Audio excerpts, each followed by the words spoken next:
Okay, thank you for joining us again for the second part of this interview with Vic and Maggie. Today, we're going to be showing you their home and how they literally built it themselves. When Victor told me we were building our new home or our second home, I got so excited because our first home, I had no say in the process of building it.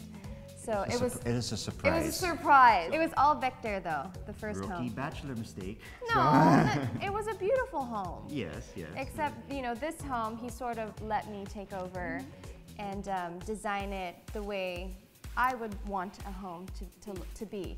So, veteran husband experience. Well, you didn't just do like what most people do, they take a bunch of magazines, and you actually studied. Yes, I did. And that's the whole reason why I went back to school to take up interior design. And I just didn't want to go in and just buy a whole bunch of furniture. I wanted to look a certain way. I wanted my taste to go into it. Any inspirations architecturally and construction-wise? Were there challenges? Were there things you're particularly proud of? The house had to be someplace that I really wanted to hang out in.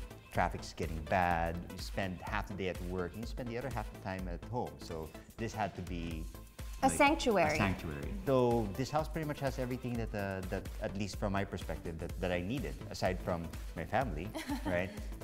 Was this, you know, it's a couple non-negotiables was like the long pool, the gym, a place to relax, right? I think the idea is that the home had to be more resort-esque than home. For me, it's really important to make that home a sanctuary, so that when you're home, you don't really feel like you want to leave. It's like a permanent staycation. Yeah, okay, I think the best thing to do is to take a tour and show people your favorite spots.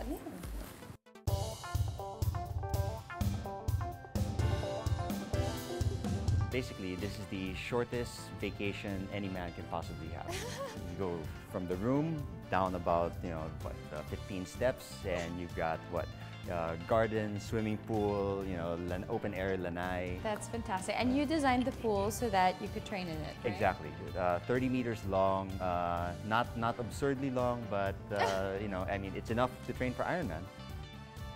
The alfresco dining area beside the pool is where the family usually eats their meals.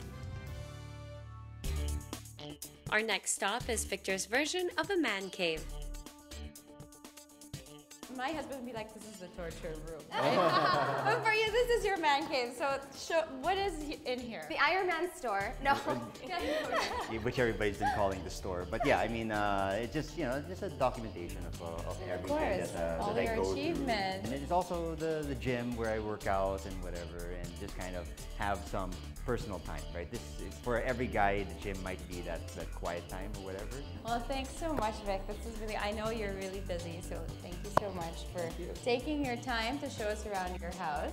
And we'll let Maggie take over. Right, well, technically, it's her house. Now let's see how Maggie designed the rest of their fabulous home, starting with the kitchen. Most people, they have a show kitchen that they don't really use, but you guys really use this kitchen. Yes, we do. I mean, both Victor and I love to cook, and we love to entertain our guests and our friends. And this is probably the place all of our guests and all of us hang out in the most, because obviously this is where the food is. Yeah. But it's great because, you know, back in the day, people would have their homes and the kitchen would be hidden somewhere in the back. Now, you know, more and more people are living in the kitchen. Exactly, and now, you know, most homes have an open floor plan, because it just makes the home a lot, you know, feel a lot bigger, and you know, and people can walk in and out of the kitchen and enjoy it as well.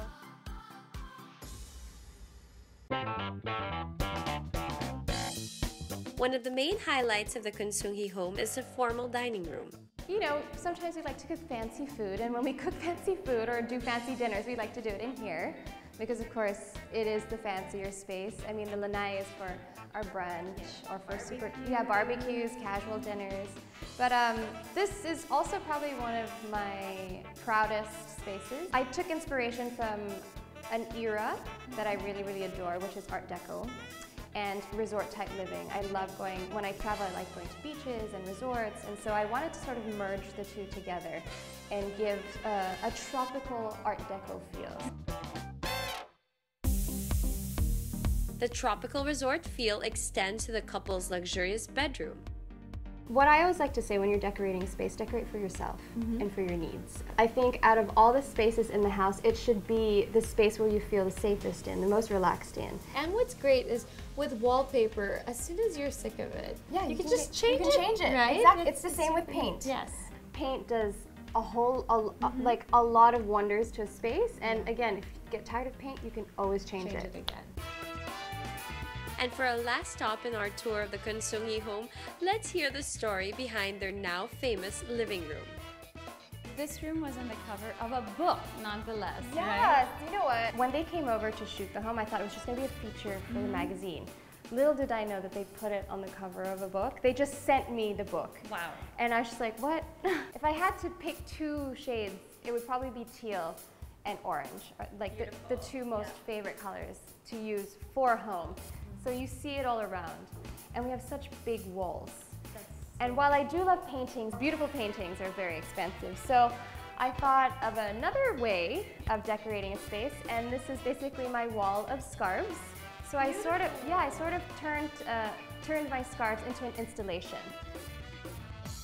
What makes this living room a real standout is the tasteful curation of the furniture pieces and the decorative elements that range from eclectic travel memorabilia to beautiful and storied hand-me-downs and the occasional lifestyle store find. This piece right here is from Bali. Nice. It's like actually- a driftwood that was carved. It's actually a root of a tree that was carved into Sita. So Sita is basically the Juliet of the Balinese culture. It's beautiful. So yeah, it's definitely an accent piece. And so, you know, this is something that just to wrap up, what I love so much about your home is that there are lots of layers and stories. Everything is, you know, thought out. There is a design theory behind it. I just want to create a space that can tell a story. Pieces that remind you from different times in your life. I think that's what makes it interesting all the more. Yeah, well, thank you so much, Maggie, for you guys not just opening up your homes, but your hearts to us. Of course. Yeah, nice, inspiring story. Thank you. Thank you for having me.